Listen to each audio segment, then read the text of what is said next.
Dans cette vidéo, je vais te montrer comment on définit en chimie la notion de mole et masse molaire atomique d'un élément. En chimie, on est amené à manipuler des nombres qui vont de l'infiniment petit à l'infiniment grand.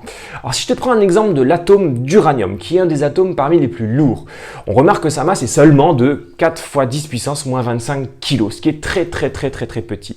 Alors si je veux associer un kilogramme d'uranium, je me rends compte que je dois associé entre 2,5 fois 10 puissance 24 atomes d'uranium, ce qui est quand même extrêmement grand. Du coup, les chimistes, pour éviter d'avoir à manipuler des nombres qui sont extrêmement petits ou extrêmement grands, ont introduit une nouvelle notion, ce qu'on appelle la quantité de matière. Alors cette quantité de matière, qu'on appelle la mole, a pour symbole mole, M-O-L. Alors qu'est-ce qu'une mole? Alors une mole d'entité chimique, ça correspond à 6,02 fois 10 puissance 23 entités. Alors j'appelle entité tout ce qui peut constituer en chimie les atomes, les ions ou les molécules.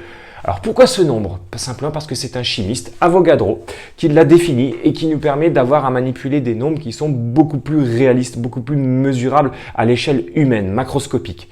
Alors on se rend compte que si on prend l'exemple associé au calcul d'une masse molaire d'un atome, si je te prends la masse molaire d'un atome qui correspond à la masse molaire d'une mole de cet élément, eh bien on se rend compte, si je prends l'exemple du chlore qui a pour formule chimique Cl, que cette masse molaire est de 35,5 grammes par mole.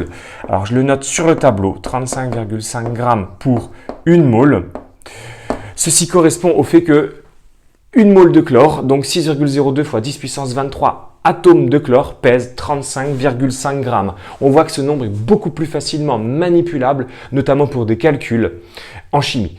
Voilà, je t'ai montré comment est-ce qu'on définit la notion de mole et la masse molaire atomique d'un élément. Travaille bien et n'hésite pas à t'abonner si tu souhaites voir d'autres vidéos.